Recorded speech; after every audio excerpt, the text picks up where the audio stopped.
Este es nuestro primer sermón sobre Filipenses. El primero que tuvimos la semana pasada, el cual nos pude escuchar, era la introducción. Ese quizás es el primero en el cual el apóstol Pablo comienza a hablar ya, más allá de lo que es estrictamente el saludo, aunque esto de la introducción. Yo os voy a contar una cosa que me ha pasado. Cuando empecé a prepararlo, bueno, sabes que los pasajes te son asignados, tú no los escoges, te dicen este. Cuando lo vi dije, madre mía, ¿pero qué voy a hacer con este pasaje si todo él es una salutación? Vale que no, bueno, no es estrictamente la salutación, pero es la introducción de la epístola todavía. Este hombre no ha entrado en materia, no está desarrollando temas. Me lo leí y no entendí nada, la verdad. Me lo volví a leer y era un poco desalentador, ¿no? Porque lo único que vi yo allí fue, pues, saludos. Bueno, hice lo que hago siempre. Empecé a leer, a que pasara el tiempo y que me fermentara en la cabeza, y de repente dije, madre mía, este pasaje es impresionante. Y estoy convencido que este pasaje es impresionante. Y aunque yo no disfruto especialmente predicando, como creo que he dicho alguna vez, lo que más me gusta de todo esto es preparar los sermones. Porque cuando estudio la Biblia me lo llego a pasar bien por momentos.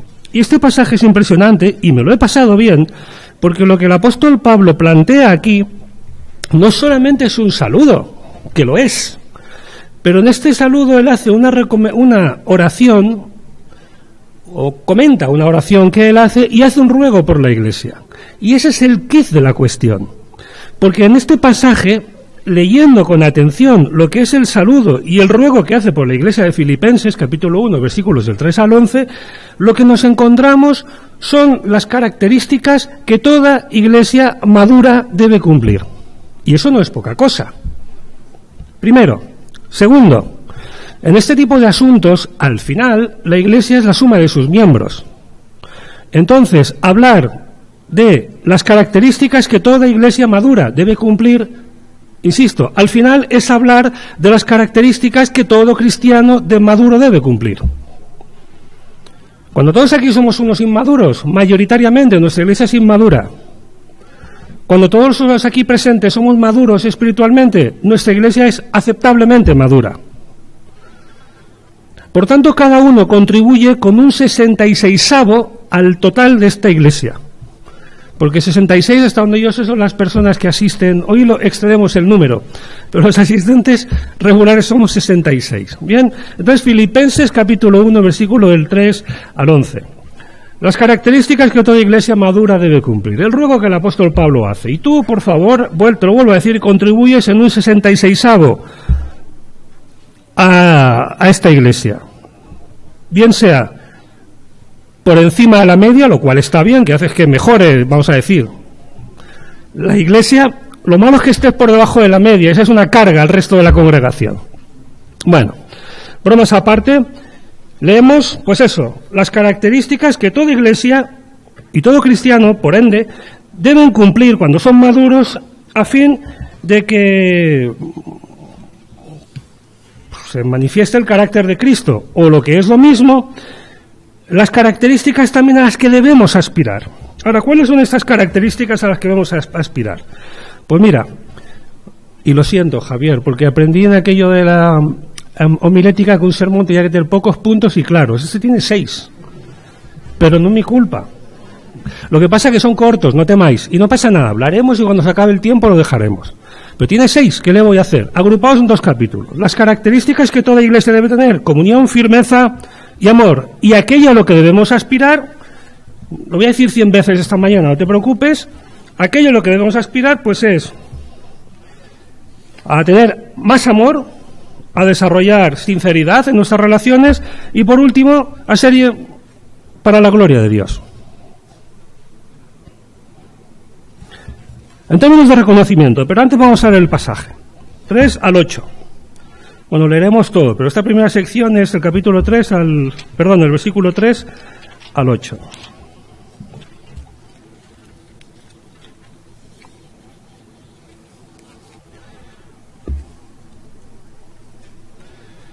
Dice: doy gracias a mi Dios siempre que me acuerdo de vosotros, siempre, en todas mis oraciones, rogando con gozo por todos vosotros, por vuestra comunión en el Evangelio desde el primer día hasta hoy, estando persuadido de esto, que el que comenzó en vosotros la buena obra, la perfeccionará hasta el día de Jesucristo. Como me es justo sentir esto de vosotros, por cuantos tengo en el corazón y en mis prisiones y en la defensa y confirmación del Evangelio, todos vosotros sois participantes conmigo de la gracia. Porque Dios me es testigo de cómo os amo, a todos vosotros, con el entrañable amor de Jesucristo. Y esto pido en oración, que vuestro amor abunde aún más y más en ciencia y en todo conocimiento, para que aprobéis lo mejor y a fin de que seáis sinceros e irreprensibles para el día de Cristo. Otra vez ha salido en el versículo 6, vuelve a salir en el versículo 10. Llenos de frutos de justicia que son por medio de Jesucristo, para gloria y alabanza de Dios. Casi nada. Señor, gracias por este pasaje, gracias porque a mí me ha hecho bien, gracias porque humildemente creo que he crecido espiritualmente leyéndolo, y me gustaría que tu palabra se demuestre a sí misma y a nosotros que es viva, eficaz, capaz de redarguirnos, pero también capaz de construirnos, de darnos santidad, espiritualidad, amor por ti y conocimiento. Ayúdanos y ayúdame. Amén. Bueno, mira, antes de empezar, fíjate el saludo de Pablo. Doy gracias a mi Dios siempre que me acuerdo de vosotros. Esto es antes de empezar. Y es que los filipenses suscitan en Pablo sentimientos de agradecimiento y felicidad. Comienza diciendo, doy gracias. No lo dice en pasado, di gracias. Lo dice en presente. Estuve un poco calculando y mirando a ver, y es posible que pasasen entre 9 y 12 años desde que Pablo abandona Filipos hasta que esto sucede en Roma. O sea, como 9 o 12 años después de aquel encuentro que tuvo en la iglesia de Filipos, en la ciudad de Filipos, todavía tenía estos sentimientos de agradecimiento por esa iglesia y este lazo tan estrecho con una iglesia a pesar del tiempo que había transcurrido ya. Fíjate que los filipenses son la causa de este agradecimiento a Dios. Doy gracias a Dios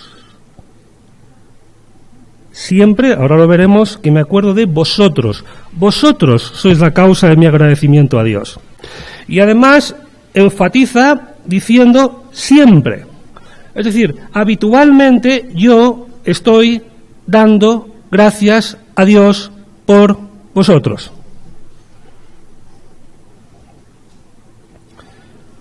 Siempre en todas mis oraciones, rogando con gozo por vosotros, orando por los hermanos. Aún no hemos entrado en materia, pero es que Pablo aquí está terminando su saludo. Y yo cuando leí esto me decía lo que ahora te pregunto. Cuando yo pienso en mis hermanos, ¿suscitan en mí sentimientos de agradecimiento y felicidad por ellos? Mira a los que tienes alrededor. Mírales, por favor. Sí, miraos. Miraos. Y ahora no contestes, no, a mí no, pero tienes que contestarte dentro. ¿Suscitan en ti sentimientos de agradecimiento? Decir, ¡ay, Señor, gracias por...! Conozco una persona que a veces dice, Señor, gracias por las pelmazas de mis hijas y de mi esposa. Es decir, a pesar de lo que pueda parecer en su relación, esta persona está satisfecha de ellas.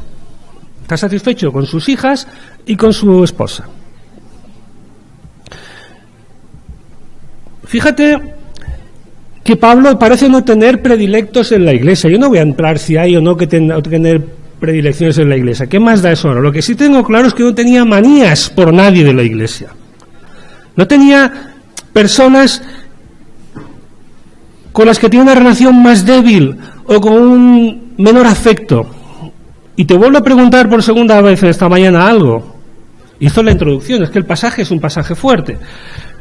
¿Tú cómo andas de eso? ¿Eres capaz de no tener predilección por ninguna persona, bueno, más fácil. ¿Eres capaz de mirar a cualquier persona de esta iglesia y sentir amor por esa persona y sentir que das gracias a Dios por ella? Tienes que contestar. No a mí, no en voz alta, pero tienes que contestar para poder seguir adelante. Claro, porque si no eres capaz de hacer esto, a lo mejor es una pregunta muy difícil. Entonces lo que ahora viene va a quedar un poco en el aire. Voy a hacer una pregunta más fácil. Mira quién tienes delante, gírate un poco. Gira, venga, vamos, vamos, mirad. Vale, ahora, ya está, siéntate con calma. Esas personas que has visto, ¿eres capaz de reconocer en ellas algo por lo que dar gracias a Dios?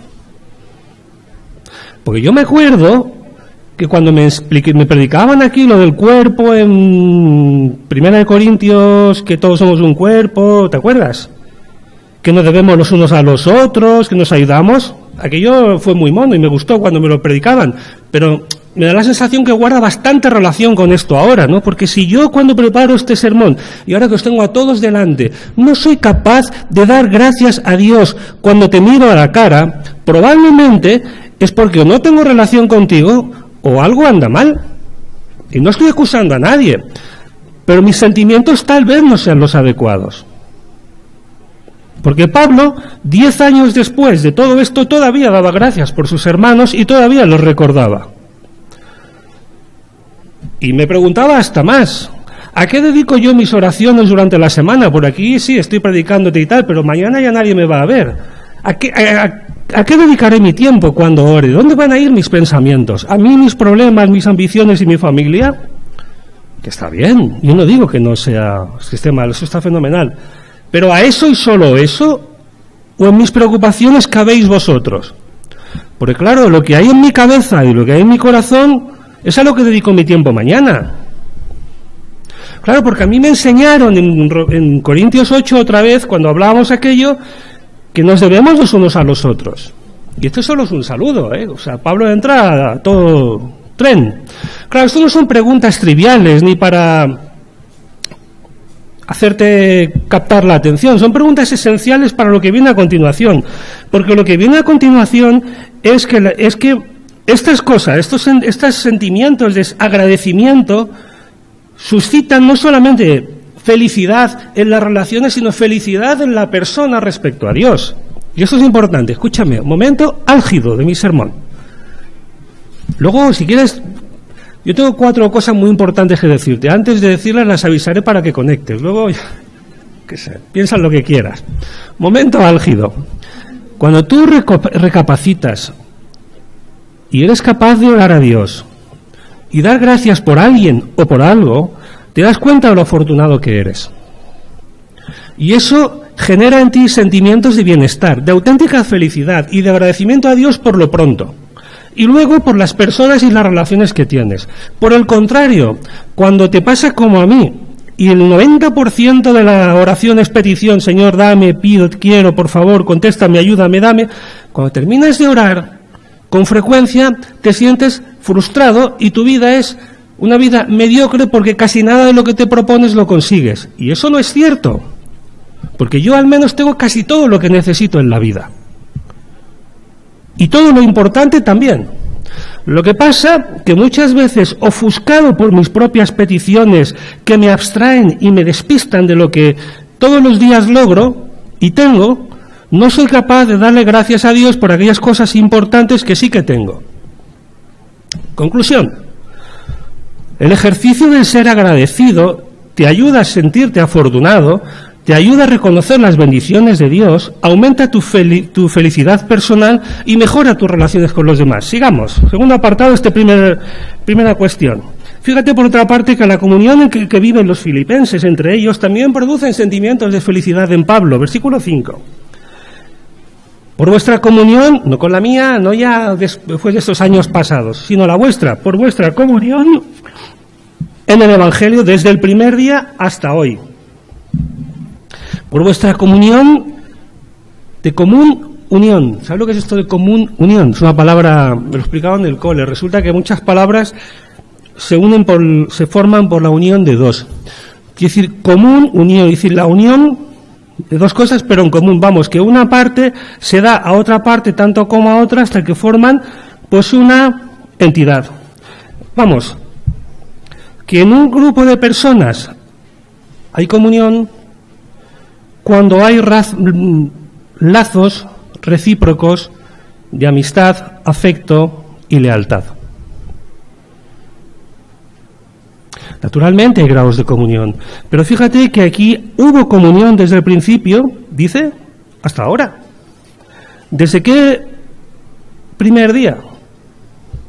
Pues entiendo, desde el día de la fundación de la Iglesia. Y esto era un rasgo distintivo importante de la Iglesia, y debe ser un rasgo distintivo importante de una Iglesia madura. Necesitamos tener comunión, lazos de unión, con sentimientos de pertenencia, de armonía entre las partes, salvando las diferencias y tal vez la mayor empatía que podamos tener por alguno o por otro o afinidad, quizás. Pero esto no quita que haya que tener comunión y disfrutarla. Fíjate que esta palabra, y esto voy a volver dentro de un momento, esta palabra es la misma que aparece en Hechos capítulo 2, donde dice, todos los que habían creído estaban juntos y tenían en común todas las cosas. Ese en común resulta que es comunión. Estoy hablando de Hechos 2:42. Claro, ¿por qué digo esto? Ahora volveré sobre el tema, pero antes también hay que decir, o hay que recordar que la base de la comunión, la base de nuestra comunión, ¿te lo digo o te lo pregunto? ¿Cuál es? ¿Perdón? Cristo Jesús, es el Evangelio. Vosotros sois mi familia espiritual, porque tenemos el mismo Padre. No lo digo por quedar bien, es que es así. Luego me llevaré mejor o peor contigo. Pero somos familia espiritual. Y eso constituye o crea unos lazos muy intensos. No importa que lleve 3 años aquí. No importa que no sabes lo que fue en mi vida, ni de dónde vengo, ni qué hacía, ni dónde estaba. Eso no significa nada.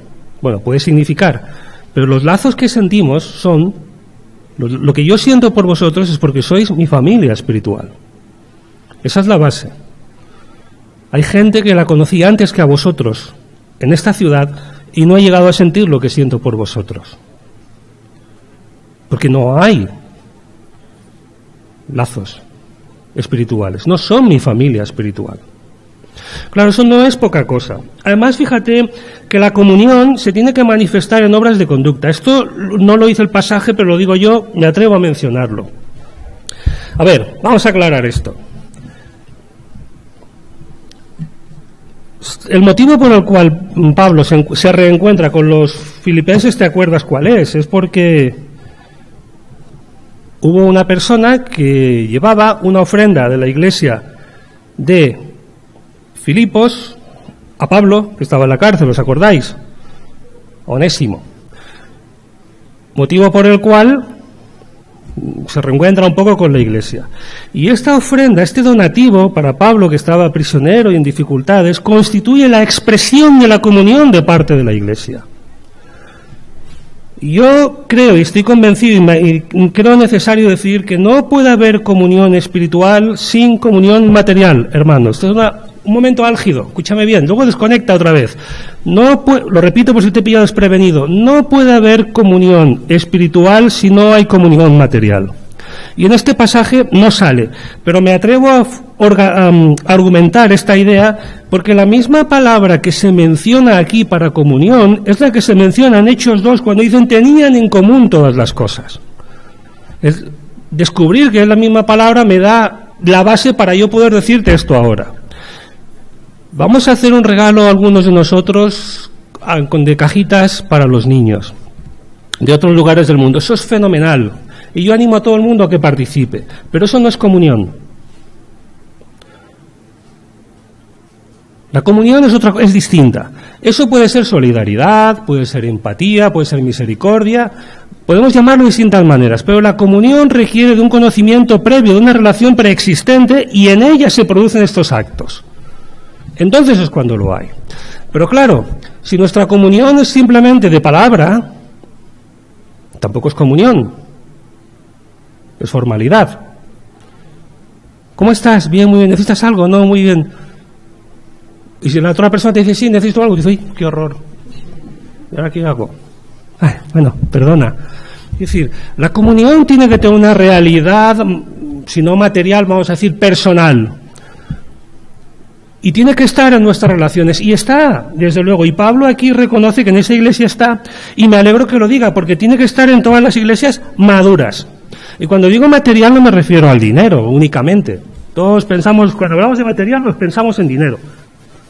Pero el dinero no es lo más importante siempre en una sociedad como la nuestra. A veces pensamos, cierta persona, ¿puedo aportarle yo algo a su vida? No, porque gana más que yo. Me voy a mi casa. Es un error.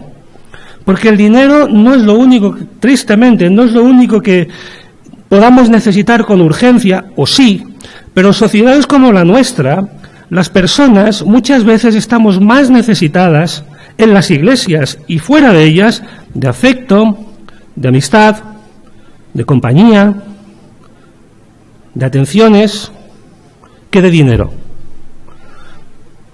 Entonces, vuelve a mirar a las personas que tienes alrededor. No ya para ver si tienes algo por lo que dar gracias a Dios por ellas.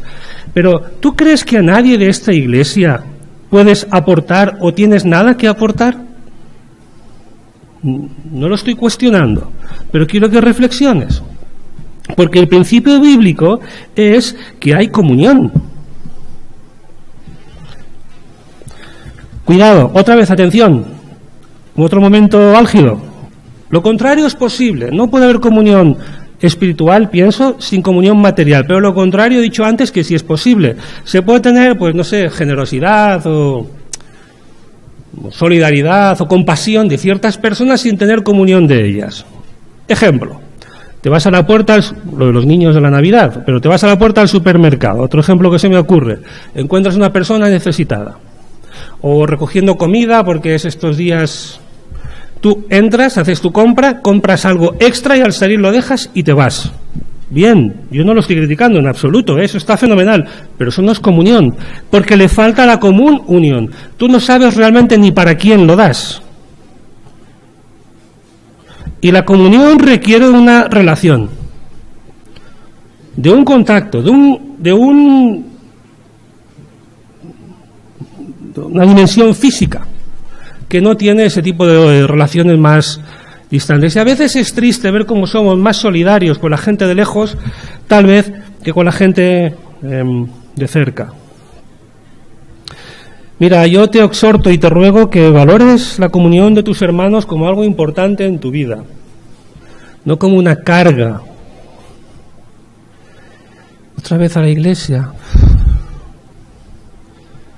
Otra vez los mismos caretos del domingo pasado.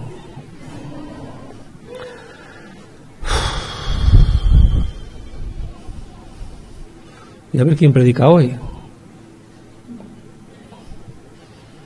Es que como salga igual de lo, fíjate el razonamiento, como salga igual de lo que entro, mejor me quedo. Claro, ¿ves? ¿Cómo voy a recibir? Pues si voy a recibir, si va a salir igual que entro, mejor me quedo aquí, para que si me van a dar nada, pues me quedo. Ese no es el planteamiento. Pero yo muchas veces lo pienso, Yo, no sé, os reís, espero ser el único y me alegro de ser el único, pero yo muchas veces lo pienso, eso no es así, Yo no vengo o no debo venir aquí a recibir, a ver qué me enseñan, a ver qué bien me lo paso, a ver qué me aportan, que desde luego es importante recibir, pero también vengo a dar, tanto lo uno como lo otro. Y no quiero enredarme en esta cosa porque, en fin, me puedo pasar con más tiempo del deseable. El tercer motivo, o la tercera conducta el tercer motivo de satisfacción en Pablo es la conducta de firmeza que viven los filipenses, que le hace sentir afortunado. Fíjate en el versículo 6. Estando persuadido de esto, que el que comenzó en vosotros la buena obra, la perfeccionará hasta el día de Jesucristo. Bueno, aceleremos, Pablo. Vamos a ver, fíjate. Primera cuestión. Estando persuadido, convencido. Persuadido de esto. Persuadido es también me he puesto un poco al día con la gramática del cole y del instituto. Persuadido es un participio, y los participios demuestran una acción completa. O sea, yo estoy convencido de lo que te voy a decir antes de coger el bolígrafo. Eso es lo que está diciendo, o lo que fuese, no sé con qué escribió. Pero esto lo tengo claro desde antes de empezar a escribir. Esto es lo que está diciendo Pablo. Y estoy convencido de que, primero, el que comenzó la buena obra no solo tiene un sentido espiritual y salvífico, sino que también tiene un aspecto fraternal y físico, como acabo de comentar. Quien comenzó esta buena obra la va a continuar, seguidme leyendo, la va a continuar, la va a perfeccionar hasta su culminación en el momento de Jesucristo. 2 cosillas. Iba a decir 4, pero diré 2 que me parecen importantes y abreviamos. Primera, esta obra es inacabada. La obra de la salvación, la obra de transformación, la obra de firmeza a la que Pablo está aquí hablando, que espera que siga creciendo en los cristianos, es una obra inacabada. Pero no quiere decir que no esté iniciada. No lo mismo inacabado que no empezado. No empezado es que no has hecho nada. Inacabado quiere decir que no lo has acabado. Y va a encontrar su culminación, segunda cosa, hasta la perfección en el día de Jesucristo. Lo cual tiene 2 derivaciones. Primera, el día de Jesucristo está hablando en términos futuros. Nuestra vida, tu vida, es una vida de expectación, en espera del regreso del Señor. ¡Qué alegría! La segunda, nuestra vida es una vida en expectación y espera del regreso del Señor. Ten cuidado, porque ese día nos vamos a encontrar con nuestro Señor y a ver si nos va a pillar sin haber vivido la vida que Él esperaba que yo viviese. Ya me entiendes. Entonces, fíjate, el que comenzó en vosotros la buena obra, y este concepto de perfección y este día de Jesucristo no solamente nos habla, a mí me trae recuerdos y creo que está aquí Pablo, si yo supiera algo más de cosas que no sé, pero seguramente en griego tiene que ser mucho más significativo. Es una afirmación que engloba la historia completa de la Iglesia o del cristiano, desde que nace espiritualmente, su transcurrir por su existencia en su vida, completando esta obra hasta que la culmina en el momento de encuentro con su Señor. Y si el primer momento es histórico, porque todo el mundo sabe decir cuándo se convirtió y dónde, el segundo lo está poniendo Pablo en términos históricos, lo que pasa que futuros. O sea, le da una realidad futura, pero histórica, a la venida de nuestro Señor. No sé si me estoy liando o te estoy liando a ti. Conecta conmigo, por favor. Todo esto es para decir que el Señor vuelve, que el Señor vendrá y que tendrá retribución. Esa es la mala noticia de este aspecto. Pero es una gran noticia que el Señor venga y que todo este peregrinar y todo cuanto vemos, vivimos y tal vez padezcamos, tiene un final, y no sé cuándo es, pero tiene un final cuando nos reencontremos con el Señor, que puede ser al cabo de unos días, contando desde hoy, o al cabo de unos años, no lo sé, pero tiene un final. Y eso tiene que alentarte. ¿Te acuerdas de los tesalonicenses? Qué bonito, me pone muy... Es una historia feliz. Estaban tan expectantes, tan entusiasmados con la llegada del Señor, que ya ni trabajaban, ni se preocupaban de sus responsabilidades. Total, si el Señor viene, si es que es inminente. A veces nos reímos y decimos, qué ingenuos, pero también me gusta pensar, qué esperanzados, qué ilusionados. Bueno, sigamos. Otra cosa importante, el amor con que viven los filipenses, versículos 7 y 8, es un motivo de agradecimiento de Pablo para Dios. Y como me es justo, en otras palabras, como sería una injusticia si dijese lo contrario, os tengo en el corazón y en mis prisiones y en la defensa y confirmación del Evangelio. Todos sois participantes conmigo de la gracia, porque Dios me es testigo de cómo os amo a todos vosotros con el entrañable amor de Jesucristo. Ay, aquí me di cuenta, qué lástima. Yo sabéis que no tengo ni idea de griego. Vamos, Yo solo sé lo que aprendo de la tele, de los yogures. Oikos es la única palabra griega que sé. Oikos. Pero qué lástima, porque aquí leyendo me di cuenta de una cuestión muy importante. Porque aquí, y lo digo para que no caigas en el error que caí yo. Cuando Pablo está hablando aquí de el amor en versículo 8 y luego vuelve a hablar del amor otra vez en el versículo 9, y dijo, qué repetitivo. No es repetitivo, porque es distinto. En realidad, el versículo 8, a ver si soy capaz de contártelo como yo lo leí. En realidad no está hablando del amor, está hablando de añoranza, nostalgia, melancolía. Vamos, porque Dios me es testigo de cómo os echo de menos, cómo os añoro a todos vosotros con el entrañable amor de Jesucristo. Eso es lo que decía alguien por ahí, que está diciendo aquí el apóstol Pablo. Ansiaba estar con los filipenses.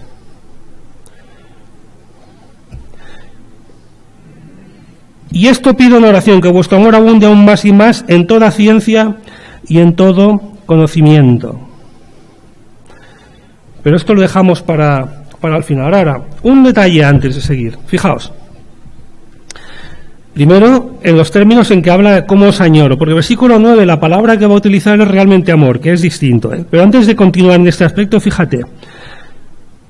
Os tengo presentes en la defensa y confirmación del Evangelio. Todos vosotros sois participantes conmigo de la gracia. Os tengo presentes, lo leo otra vez, en mis prisiones y en la defensa y confirmación del Evangelio. La defensa y confirmación del Evangelio. Pablo hacía apología, defensa de su Evangelio. Vamos, otras palabras, ¿haces defensa y apología de la fe allí donde te encuentras? ¿O eres de los que callan? Cuidado, hacer defensa de la fe no quiere decir que te conviertas en una radio que hable sin parar aunque nadie escuche. Eso tampoco, eso es contraproducente. Tan malo es el que aprovecha cualquier oportunidad para decir, porque la Biblia dice, y trata de dar un mensaje a quien no tiene interés, a veces importunando, como el que desaprovecha la oportunidad que se le ofrece de hacer apología del Evangelio. Pero aquí Pablo llanamente dice que, fíjate, os tengo en el corazón y en mis prisiones, la cárcel, y en la defensa y confirmación del Evangelio. No te metas en todos los charcos, no te metas en todas las conversaciones y aproveches cualquier oportunidad para hablar de Dios. Eso es de fanáticos. Eso no hay que hablar cuando hay que hablar de Dios. Cuando hay que hablar de Dios, hay que hablar de la vida. Cuando hay que hablar de la vida, hay que hablar de fútbol. Cuando hay que hablar de fútbol. Lo que no puede ser es que cuando se hable de Dios, pues mires para otro lado. Y cuando Dios te ofrece una oportunidad de testimoniar y de, pues como dice aquí, hacer defensa apologética de tu fe, te callas. Eso no está bien. Eso es de cobardes. Lo otro es de fanáticos. En medio está la virtud. ¿Y tú qué es lo que haces? ¿Aprovechas las oportunidades que te da la vida? ¿O eres un fanático, con perdón, y le vas comiendo el coco a la gente aún cuando no quiere escuchar? ¿O por el contrario, ni siquiera contestas cuando te preguntan, casi?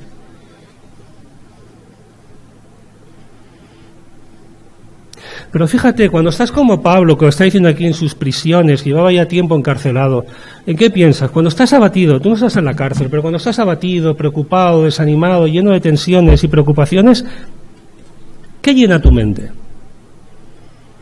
¿Tus problemas? La mía se me llena de problemas, de necesidad, de urgencia, de deseos de liberación. Pero aquí, por lo visto, aparentemente Pablo lo que tiene la cabeza llena es de recuerdos de los hermanos que tienen el corazón y de defensa y confirmación del Evangelio. Todavía no ha dicho ni una sola vez, ni lo va a decir en este pasaje, orad por mí para que el Señor me libere de esta prisión, me cambie la vida y pueda seguir viajando.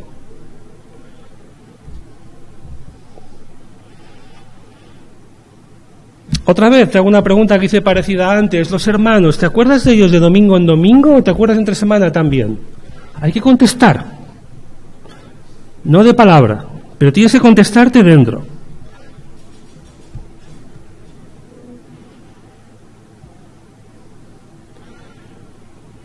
Porque los hermanos necesitamos los unos de los otros. No en términos a lo mejor económicos otra vez, pero tal vez si una llamada telefónica, tal vez si un WhatsApp, tal vez un email, tal vez un café. No sé, depende de la vida que lleves y dónde está ese hermano. Pero eso es importante de cara a la comunión, pero también de cara a la unión y al establecimiento de lazos defensivos en esta iglesia. ¿Te has fijado cómo comienzan todas tus relaciones cuando conoces a alguien? Todas son iguales. Yo a veces me he fijado. Hablas de lo trivial, del tiempo.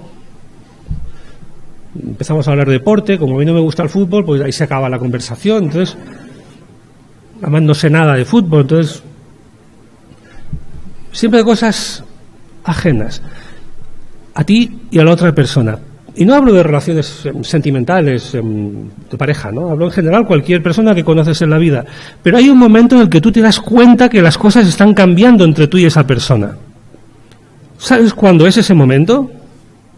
Cuando la otra persona te empieza a hablar de cosas que le importan. Y tú lo notas, claro, notas si le escuchas.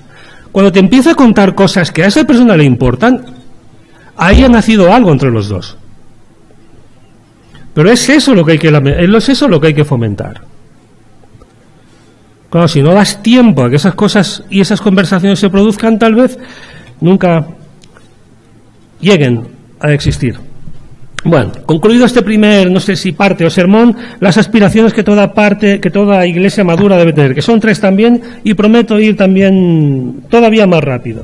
Primera cuestión, que nuestro amor abunde más y más para el pleno conocimiento, para que aprobemos lo excelente. Versículos 9 en adelante. Esto pido en oración, que vuestro amor abunde aún más y más en ciencia y en todo conocimiento. Un detalle. ¿Os acordáis del sermón que se predicó aquí mismo hace unos meses sobre 1 Corintios 13 y que no lo prediqué yo? Me parece que fue David.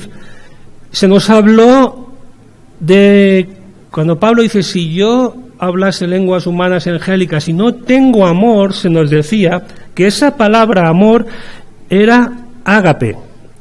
Y todos sabemos lo que es ágape. Además, esa persona, creo que era David, nos explicó los tipos de amor que hay, y si no vuelve a escuchar el sermón, que merece la pena. Y porque bien, es muy oportuno, yo no voy a decir algo que ya dijo él y que no lo voy a mejorar, pero lo importante aquí es que cuando Pablo, para no enrollarme, te está diciendo que, versículo 9, vuestro amor abunde aún más y más, está diciendo que vuestro amor ágape crezca y se desarrolle hasta el extremo. Esto es lo que está diciendo. Y esto es una petición. Cuidado, y yo me temo, no una petición porque la iglesia de Corinto Filipos no lo estuviese haciendo ya, porque era una iglesia madura, y no, como oíste la semana pasada, no hay especiales reproches más allá de lo puntual entre algunas personas individuales que vendrán al final de la epístola. Pero creo que es una iglesia como bastante madura. Lo que Pablo está haciendo aquí, al pedir que la iglesia aspire a desarrollar más el amor, no es porque no lo tenga, sino porque es extremadamente importante. No sé si me estoy explicando como quisiera. Es tan importante que nuestro amor ágape, no ya la empatía y la añoranza, sino el auténtico amor de aceptación, semejante al que Dios mostró por mí, crezca en el seno de esta congregación, que Él le recuerda la importancia de este hecho a la iglesia. Yo te la recuerdo. En esto conocerán todos que sois mis discípulos, si tuvierais amor los unos a los otros. ¿Esto está en la Biblia? En Juan. Y en Juan 13 también. Esto es palabra de Dios y palabra de Jesucristo. El pasaje, si yo hablase lenguas humanas y angélicas y no tengo amor ágape, ¿de qué me sirve saber nada? Esto es lo que meditábamos en Corintios 13 hace unos meses.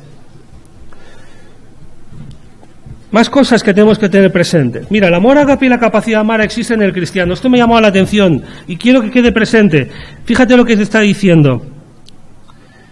Que vuestro amor abunde. No dice que nazca, que crezca, que prenda, que lo de... No, que abunde. Ese amor ya existe. Y como existe, solamente hay que cultivarlo. El amor ágape, por tanto, debe crecer. Con pleno conocimiento. Conecta, por favor. Esto que viene es importante. Como otro momento álgido. Mira, el conocimiento sin amor no tiene ningún valor. Esto estamos todos de acuerdo, porque lo dice la Biblia, no porque lo digo yo. 1 Corintios 13. Entonces yo derivo de aquí que el verdadero amor requiere de conocimiento. Particularmente de conocimiento real, maduro, pleno y espiritual también. Ahora bien, por tanto, el amor maduro, el amor ágape, requiere de un discernimiento profundo también. Lo está diciendo aquí. Para que vuestro amor abunde aún más y más en ciencia y en todo conocimiento. Conclusión. El amor ha de ser sensato y ha de ser un amor intenso entre nosotros, pero sensato, como digo, y útil para diferenciar lo bueno de lo malo, lo adecuado de lo inadecuado, para educarnos los unos a los otros y corregirnos, como también dice Corintios, en amor. Lo siento, cuando preparaba este sermón constantemente me acordaba de predicaciones de Corintios. Encuentro bastante semejanza entre ellas. Bueno, más cosas que decir. Observa, para que seáis... Segundo objetivo, para que seáis sinceros y irreprensibles con miras al día de Cristo. Versículo 10. Para que aprobéis lo mejor.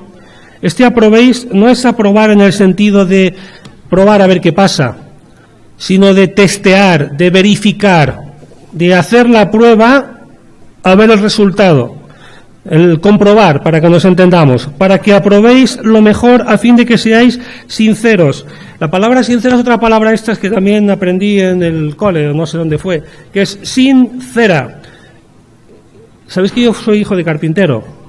Yo aprendí de los carpinteros. A veces hacen trampas los carpinteros. ¿Y sabes cómo hacen trampas?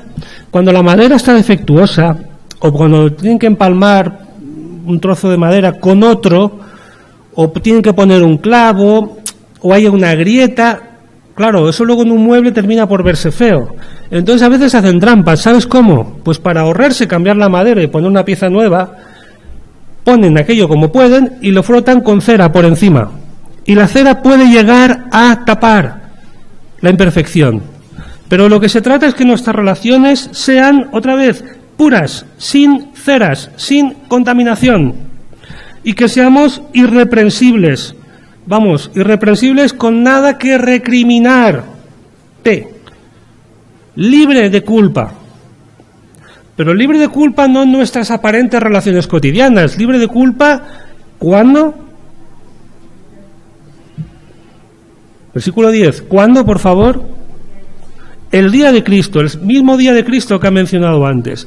Ese es el momento que hay que tener presente. Por eso decía antes que esta venida de Jesús en parte es una alegría y una satisfacción, que lo es, pero también es una responsabilidad. Y aquí la vemos en términos de responsabilidad. Es una llamada al entendimiento diciendo, ojo, porque cuando el Señor venga hay que estar libre de culpa, que eso es lo que cuenta. Llenos, y terminamos ya... Espero, llenos de frutos de justicia, madre mía, esto me ha encantado, llenos de frutos de justicia que son por medio de Jesucristo para la gloria y alabanza de Dios.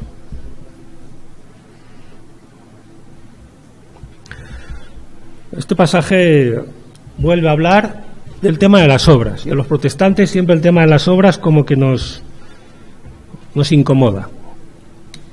Bueno, iba a decir lo que pienso. Nadie se va a salvar por hacer buenas obras. Nadie irá al cielo. Dios no va a cambiar su opinión de mí por hacer buenas obras, ni antes ni después de haberme convertido a la fe. Ahora bien, aunque tú no has sido salvado por tus obras y Dios no te ha escogido para ser su hijo por lo bien que lo has hecho y por lo bien que lo puedes llegar a hacer, la consecuencia de tu encuentro con Dios es el cambio de tu vida y es que estas obras se produzcan. Efesios 2 lo enseña así. Es decir, no nos salvamos por las buenas obras que hacemos, pero sí hacemos buenas obras porque nos salvamos. Otro momento álgido esta mañana, para no enredar aquí al personal con trabalenguas y correr el riesgo de terminar enredándome a mí mismo. Las buenas obras son la consecuencia de la fe y tienen que estar presentes. Yo no puedo vivir ni hacer las mismas cosas que hacía antes de creer, porque entonces no hay frutos de mi conducta, de mis buenas obras.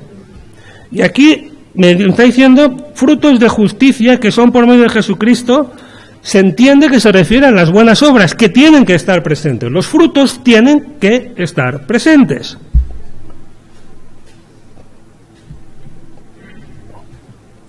Y además estas obras aquí se describen en términos de justicia. Es decir, obras justas y buenas delante de Dios, aunque tal vez no delante de los hombres, pero que tienen que complacer a Dios. Son obras que cuando Dios te vea desde el cielo haciéndolo, diga, ¡ay! ¡Qué gozo! ¡Qué alegría! Las obras del cristiano, además, ¿para qué? ¿Cuál es el fin último?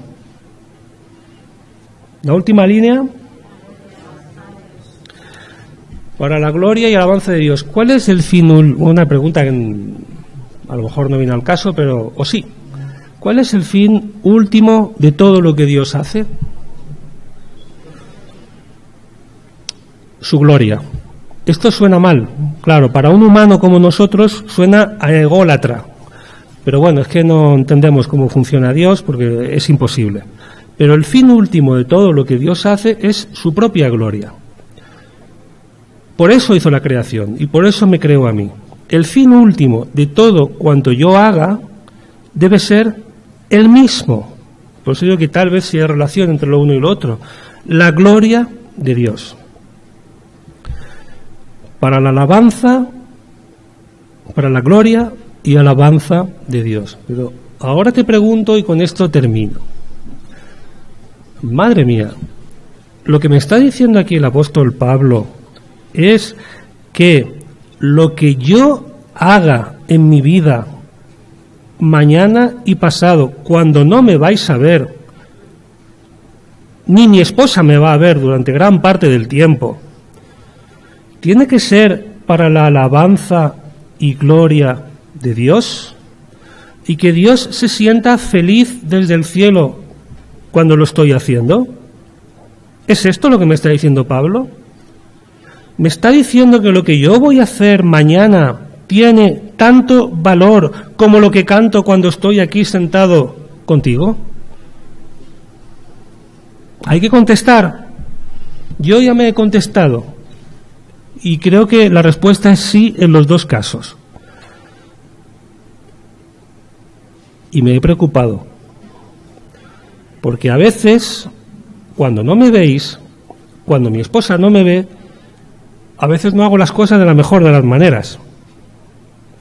Pero el reto es que todo lo que yo haga sean, versículo 11, como se dice ahora en paráfrasis, sean frutos de justicia, o sea, justos, que complacen a Dios por medio de Jesucristo, quien me ha dado esta nueva identidad, para gloria y alabanza de mi Dios, el Padre. Señor, te doy gracias.